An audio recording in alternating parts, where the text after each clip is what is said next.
লাগলো যে দোল বসন্ত উৎসবের বিশেষ অনুষ্ঠান।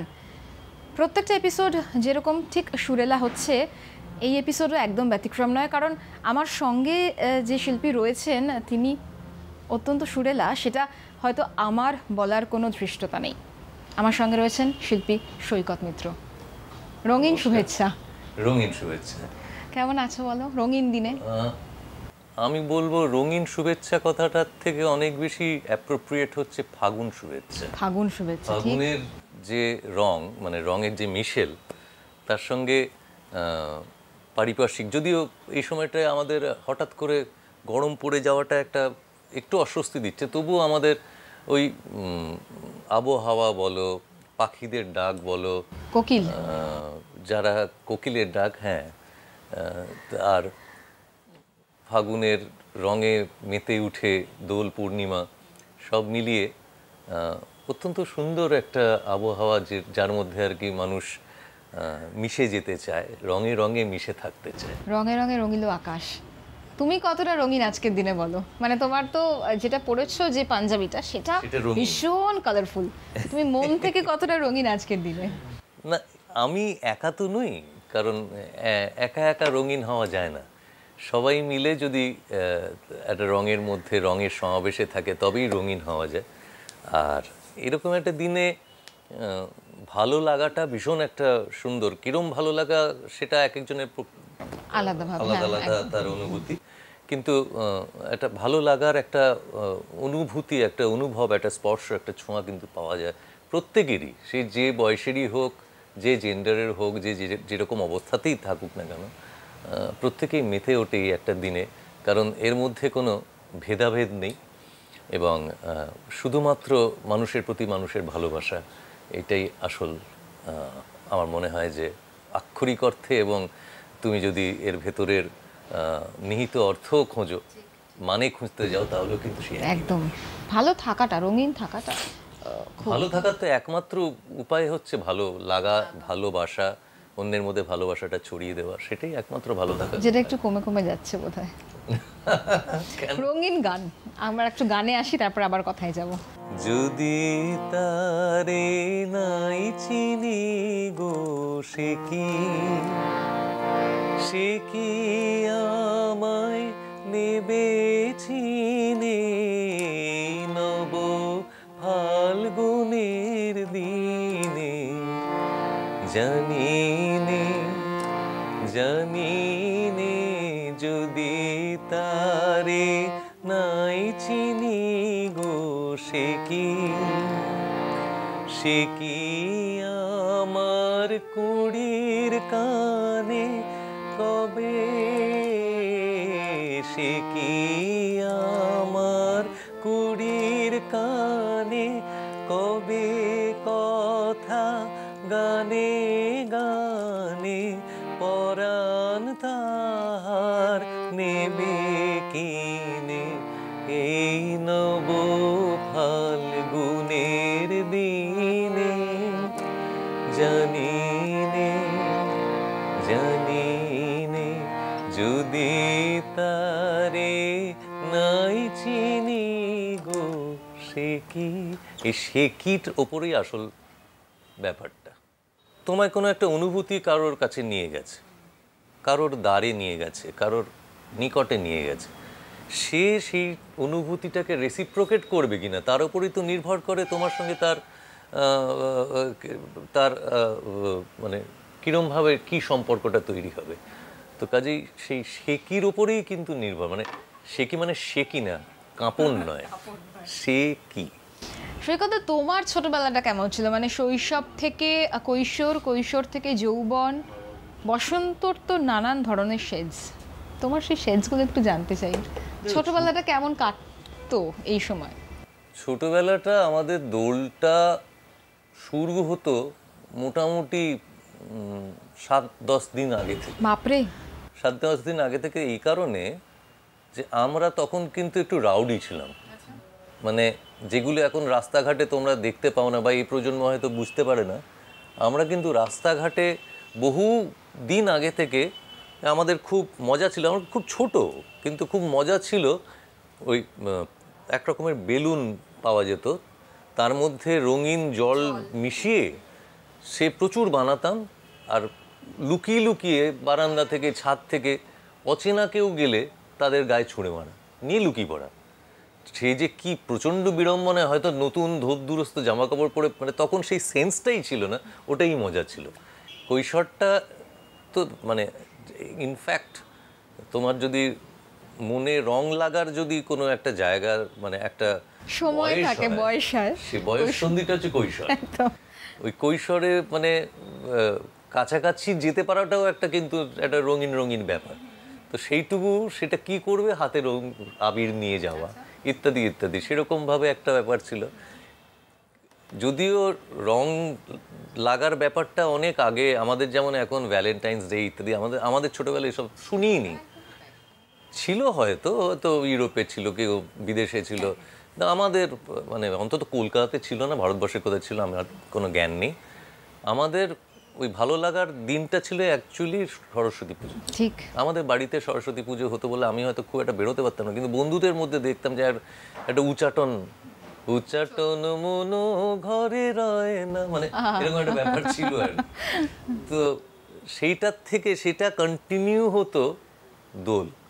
মানে ওই যে ওখানে হয়তো কারোর সঙ্গে একটা বন্ধুত্ব হলো, একটু ভালো লাগলো টাগলো, সেটা দোলে গিয়ে ওই রং মাখানো, অন্তত গালে একটুখানি আবির টাবির লাগিয়ে দেওয়া নিয়ে ওটা একটা সম্পূর্ণ হলো, একটা পাকাপোক্ত জায়গা, একটা পিলার তৈরি হলো, এরকম একটা জায়গা ছিল। মানে এটা সরস্বতী পুজো থেকে দোল 10-12 দিনের একটা পুরো ব্যাপার, একটু বেশি হয়তো, একটু বেশি বা 15 দিন, হ্যাঁ, এক মাস দেড় মাস। এবং যখন তুমি দোলে গালে আবিরটা মাখাচ্ছ তখন সেটা পরিপূর্ণ হচ্ছে, মানে বড় প্রসেস।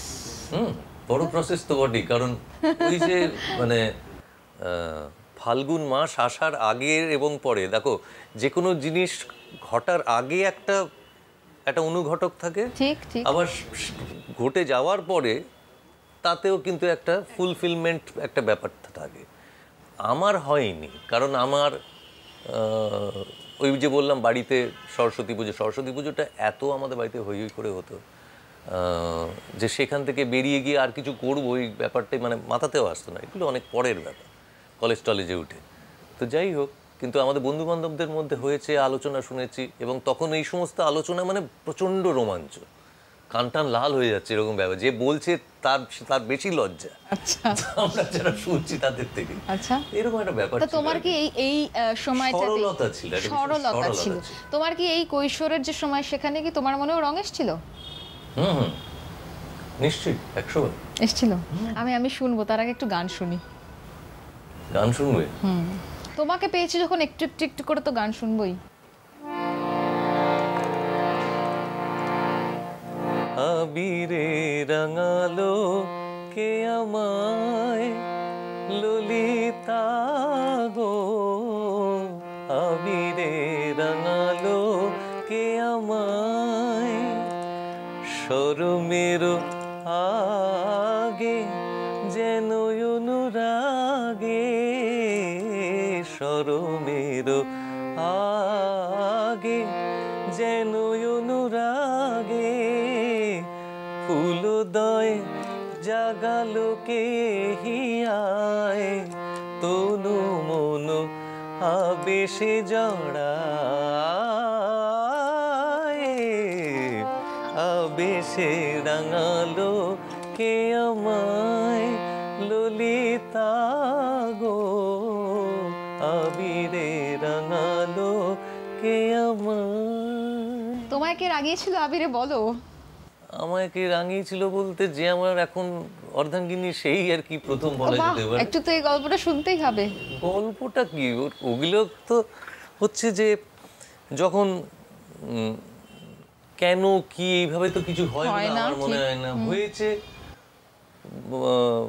কথা বলেছি, এই বন্ধুত্বটা আলাপটা হওয়ার পরে প্রথম যে দোলটা, সেটা যে কি রোমাঞ্চকর ব্যাপার, যে আমি যেতে পারলাম কিনা, এই একটা ব্যাপার। কিন্তু কি হয়েছিল মনে আছে? না, প্রথম দোলে না দেখা অত মনে রাখে নাকি এত বছর? আচ্ছা, তো পরিবারে মানে বাবা শ্যামল মিত্র, তিনি কি রাগী ছিলেন? মানে সেই কড়া ব্যাপারটা, শাসনটা কি ছিল তোমাদের সময়? কড়া ব্যাপার যে খুব একটা ছিল তা নয়। আচ্ছা, তার কারণ হচ্ছে আমার বাবা এতটাই ব্যস্ত ছিলেন নানান কাজে যে তিনি অন্যান্য ব্যাপারগুলো নিয়ে খুব একটা মাথা যে ঘামাতেন তা নয়। বাড়িতেই তো খুব কম থাকতেন, মানে কাজ নিয়ে এত ব্যস্ত থাকতেন। আর ছোটোবেলাটা তো কেটেছে, উনি যখন ফিরছেন তখন আমি ঘুমিয়ে পড়েছি, আমি যখন স্কুলে বেরিয়ে যাচ্ছেন উনি ঘুমোচ্ছেন, এইভাবে। তারপরে যখন একটু বড় হলাম তখন হচ্ছে বাড়িতে গান নিয়ে বসা হচ্ছে, গানের আলোচনা হচ্ছে, এইটুকু। তার আমি স্কুল কলেজ নিয়ে ব্যস্ত। তারপরে যখন আমি ফার্স্ট ইয়ারে জাস্ট উঠেছি তো সেই সময় আর কি আমার গানের জগতে, মানে গানের জগতে পা দেওয়া বলতে কি, আমি খুব ছোটোবেলা থেকে রেকর্ডিং শুনতে যাই, সেটা আমার কাছে নেশার মতো ছিল। কিভাবে হয় এটা আমার একটা বিশাল ব্যাপার ছিল। তো সেখানে আমি খুব একটা যে রাগী আমি বলবো না, কিন্তু একটা অদ্ভুত একটা গাম্ভীর্য ছিল, যেটাতে কম কথা বলতেন বলে, এবং নিজে মোটামুটি একটা অনুশাসনের মধ্যেই ছিল যে এরপরে এরপরে এরপরে এই হবে। যে কারণে কোনো দিন যে বিরাট বকাঝকা খেয়েছি তা না, মানে রাগ করলে যেরকম হয় এরকম খুব একটা দেখিনি। কিন্তু ক্লাস 7-8 পর্যন্ত সন্ধ্যের পরে বাড়ির বাইরে থাকবো এটা ভাবতে পারতাম না, এই জায়গাটা ছিল। আর তারপরেও যখন টলেজে উঠেছি তখন তো ন্যাচারালি পাকনা গজিয়ে গেছে, অনেক কিছুই শুরু হয়ে গেছে তখন, বন্ধুবান্ধবদের সঙ্গে ঘোরাফেরা, এদিক ওদিক যা যা কিছু হওয়ার। তো কাজেই কিন্তু একটা কোথায় যেন একটা বাঁধন ছিল। আর তোমার মনে যে রং লেগেছে সেটা তুমি কবে পরিবারে জানালে, এবং জানাতে তোমার কি একটু মানে বুকের বাঁদিকে দপদপানি ছিল, কোথাও ভয় ছিল? ভয় ঠিক ছিল আমি বলবো না। তার কারণ হচ্ছে আমাদের এক বন্ধু, তার স্পেশাল ম্যারেজ অ্যাক্ট হয়েছিল, কারণ সে ছিল মুসলিম পরিবারের, এবং যাকে সে বিয়ে করেছে বান্ধবী, সে ছিল হচ্ছে হিন্দু। কিন্তু সেও আমাদের বন্ধু, তার বিয়ে হয়ে যাচ্ছে বলে তাকে প্রায় নানান রকম ঘটনার, সেগুলোর মাধ্যমে তাদেরকে দুজনকে আলাদা করে রেখে বিয়ে দেওয়ার ব্যবস্থা করে এমন একটা আমাদের হিরোইজম এসে গেছিলো, এটা কোনো ব্যাপার না। তো কাজেই যখন আমার সঙ্গে আলাপ পরিচয় হওয়ার পরে যখন আমরা ঠিক করলাম যে না আমরা এবার বোধহয় একটা জায়গায় আসা যায়, তো আমরা যখন ভাবলাম রেজিস্ট্রি করব, তখন আমি কিন্তু বাড়িতে জানিয়েই বলেছি যে আমি এটা করছি। হ্যাঁ, যদিও আমার সহধর্মিনীর বাড়ি থেকে লুকিটুকি করেছিল, তারপরে জেনে গেছিল। আচ্ছা, সেটাও তো একটা মানে রঙিন ব্যাপার। সবটাই জীবনে রঙিন বলো সৈকত দা, কারণ দিনের শেষে পজিটিভ। প্রেমের গান শুনি তোমার থেকে একটা, এত প্রেম নিয়ে কথা হচ্ছে।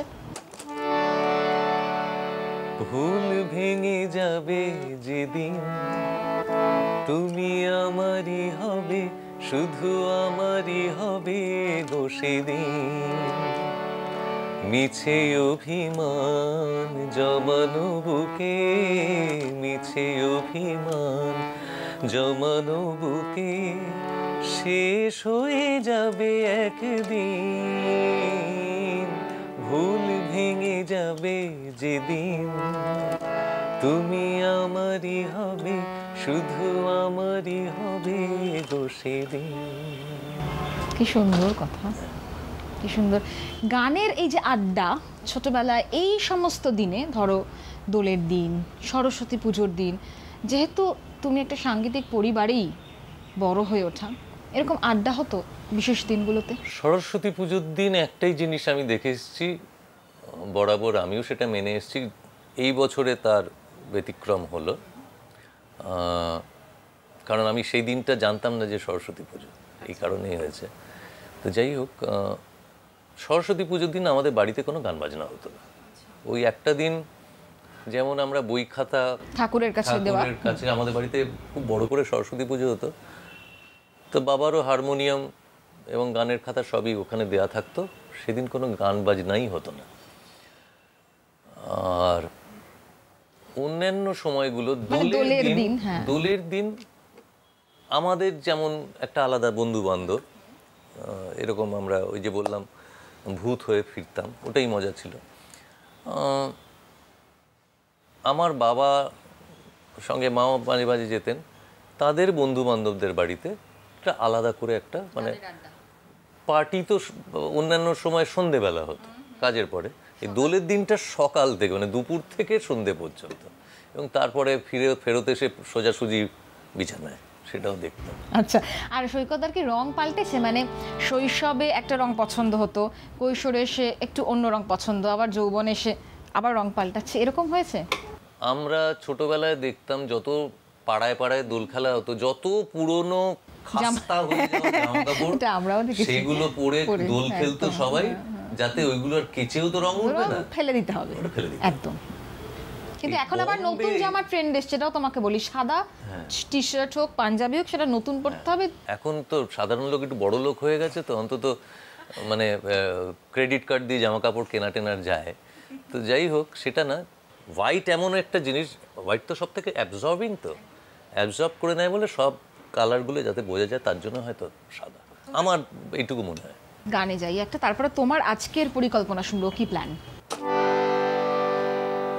এসেছে ফাগুন রঙেরই আগুন, মনে যে লাগে কি অনুরাগে, এসেছে ফাগুন রঙেরই আগুন, মনে যে লাগে কি অনুরাগে, ও রাঙা ঠোঁটে গোলাপ ফোটে, তাই কি দোলে হাসিটি, ও রাঙা ঠোঁটে গোলাপ ফোটে, তাই কি দোলে হাসিটি, সুরে সুরে ভরে বাঁশিটি, তুমি যে আমার আমি যে তোম। এই যে কথাটা, এটা বোধহয় পৃথিবীর যে কোনো ভাষায় সব থেকে বেশিবার উচ্চারিত কথা, কিন্তু কখনো পূরণ হয় না। তুমি যে আমার আমি যে তোমার, বাঁশির তানে এ মধু গানে, এসেছে ফাগুন রঙেরই আগুন, মনে যে লাগে কি অনুরাগে, মনে যে লাগে কি অনুরাগে, কি কথা না, শ্যামলগুপ্তর কথা। এটা আমারই গাওয়া গান, বাবার সুরে একটা গান গেয়েছিলাম। আজকে কি পরিকল্পনা, মানে এখন কি একটু আবির ঠাবির খেলা হয়? না, এখনই আমার একটা অনুষ্ঠান আছে, বেরোবো। আচ্ছা, বেরিয়ে গান আছে, গান করতেই যাওয়া। আর খাওয়া দাওয়া কি হয় এই দিনে? তোমাদের কি নিরামিষের ব্যাপার আছে, মানে পুজো টুজো না? বাঙালির আবার নিরামিষ কি, যারা বৈষ্ণব তাদের কাছে নিরামিষ আছে, বাঙালি আবার মানে তুমি ফুল একদম বাঙালি মাছে ভাতে। হ্যাঁ, আর দোলের দিন স্পেশাল খাওয়া দাওয়া, মাংস হবে না, সঙ্গে ইত্যাদি প্রভৃতি হবে না, তাহলে দোল মানেই না। না, নিরামিষ টিরামিষ সব উত্তর ভারতে চলতে পারে, বাংলায় চলবে না। এবার তুমি বলো, এই যে অনুষ্ঠানে যাচ্ছ, তুমি তো অনেক ছোট থেকে অনুষ্ঠান দেখছো, বাবার সাথে যাওয়া বা নিজের অনুষ্ঠানে, আজকের দিনে শ্রোতাদের মধ্যে কি কিছু পরিবর্তন দেখতে পাও? নির্ভর করে, যদি গানের অনুষ্ঠানের কথা বলো, আশা করি গানের একদমই তাই, নির্ভর করে সেই অনুষ্ঠানটার, মানে একটা নির্দিষ্ট একটা তো মেসেজ থাকে, এই অনুষ্ঠানে এরকম ধরনের গান হবে, এই অনুষ্ঠানে এই এই এই শিল্পী থাকবে, তার উপর কিন্তু নির্ভর করে শ্রোতাদের গানের চয়ন তো বটেই, কারণ সেই ধরনের শিল্পীরা সেই ধরনের গানই করবে, তো তার উপর নির্ভর করে শ্রোতাদের কীরকম তাদের মানে তাদের আচরণ কীরকম হবে। আমি দেখেছি একই শ্রোতা বসে আছে, একটা সময় আমি বলছি যে যখন পাড়ায় পাড়ায় আর কি অনুষ্ঠান হতো, চলতো সারা রাত ধরে, সেই সন্ধ্যেবেলা থেকে, ওটা তো আমাদের কলকাতার নিজস্ব কালচার, আমরা তো এখন তো সেগুলো ভুলে যেতে পেরেছি, কারণ এখন কলকাতার মানুষ আর কলকাতায় নেই, বাইরে চলে গেছে তা নয়, কলকাতার মধ্যে একটা অন্য কালচার এসে তারা দাপাদাপি করার চেষ্টা করছে, যেটা আমরা কলকাতার বাঙালিরা বেসিক্যালি ভীতু। আমরা মুখে অনেক কিছু বলি, রাজনীতি করি, এখানে ওখানে দৌড়ই, কিন্তু আসল জায়গাটা আমরা ওই ধাক্কাটা দিতে পারি না। যাই হোক, তো আমরা দেখেছি যে প্রথম গান করছেন একজন রবীন্দ্রসঙ্গীত শিল্পী, মানুষ এরকম করে আহা, রবীন্দ্রসঙ্গীত যখন ভালো লাগলো সাধু সাধু বলছে, তারপর যখন আধুনিক গান হলো, সে এরকম করে উঠে বসলো, একটু উঠে বসে, হ্যাঁ এটা হোক এটা হোক, বাবা হাততালি, এসব হলো চিরকুট, এইখানে এই গান সেই গান, অমুক তমুক। এরপরে যখন হিন্দি গান উঠছে, সেই লোকটাই, সেই মানুষগুলোই উঠে দাঁড়িয়ে চেয়ারের উপর হয়তো লাফাচ্ছে। তো এই যে জিনিসটা তুমি কি দিচ্ছ তার উপর নির্ভর করে তুমি উল্টো দিক থেকে কীরকম তার ফিডব্যাকটা পাবে। তোমার কাছে আমার একটা ব্যক্তিগত রিকোয়েস্ট, জানি না আজকের জন্য হয়তো সেটা একদমই অ্যাপ্রোপ্রিয়েট হবে না, ঝিরি ঝিরি বাতাস খাতে, এটা আমি যখনই তোমার কাছে আসি আমি রিকোয়েস্ট করি যে তুমি একটুখানি হলেও আমাকে শুনিও। অসাধারণ, আমি জানি না কেন এই গানটার মধ্যে, দেখো গানটাই অসাধারণ, গানটাই অসাধারণ। আর সব থেকে বড় কথা, বসন্ত মানে প্রেম, প্রেম মানে বিরহ, সবটা নিয়েই তো আমরা বসন্তকে উদযাপন। একদম তাই। ঝিরি ঝিরি বাতাস কাঁদে তোমায় মনে পড়ে, এ কি ব্যথা জাগে বড় একা লাগে, চোখে যে মেঘ করে। ঝিরি ঝিরি বাতাস কাঁদে তোমায় মনে পড়ে, লোকে বলে যে হায় নীলা নাকি কারো সয় না, তাই আমার আকাশ মেঘে ঢাকা নীল কভু হয় না, নদী আমার সুনীল সাগর শুধুই খুঁজে মরে, এ কি ব্যথা জাগে বড় একা লাগে, চোখে যে মেঘ করে। ঝিরি ঝিরি বাতাস কাঁদে তোমায় মনে পড়ে, ঝিরি ঝিরি বাতাস কাঁদে তোমায় মনে পড়ে। অসাধারণ, অসাধারণ।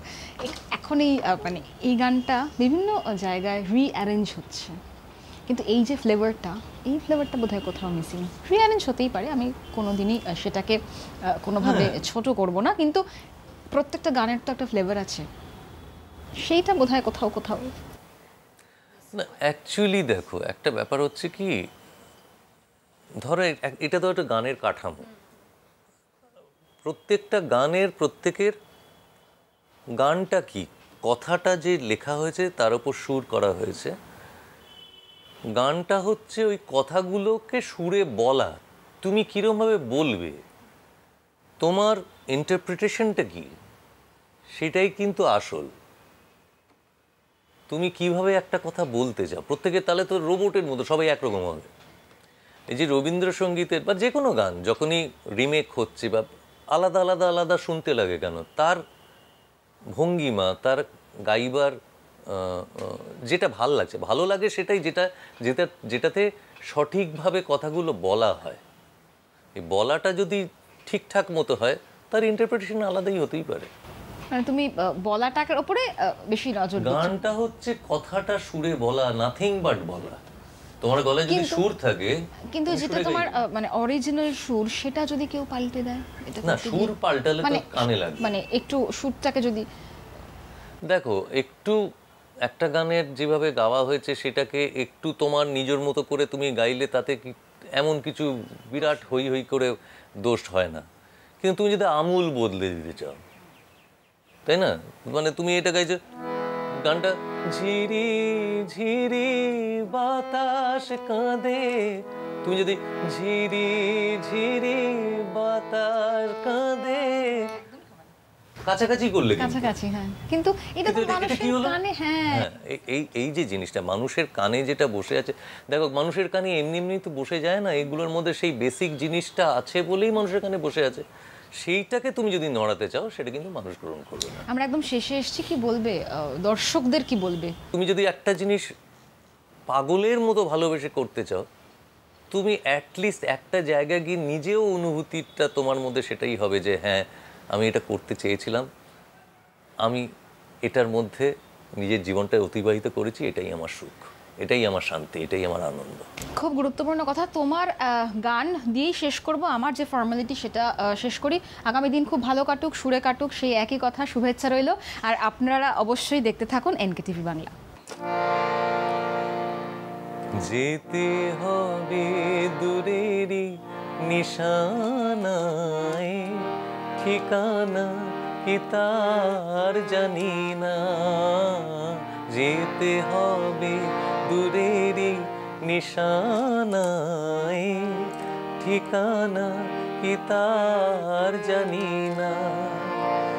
সেথা খুঁজে কি পাবো হারানো সেই দিন, শিউলি বিছানো বকুলের সেই দিন।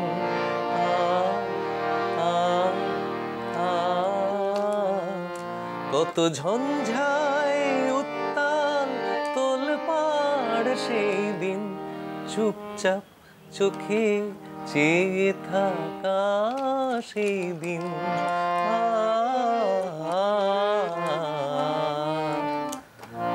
পার হব জীবন যমুনায়, নিরাশা কি আশার সীমানায়।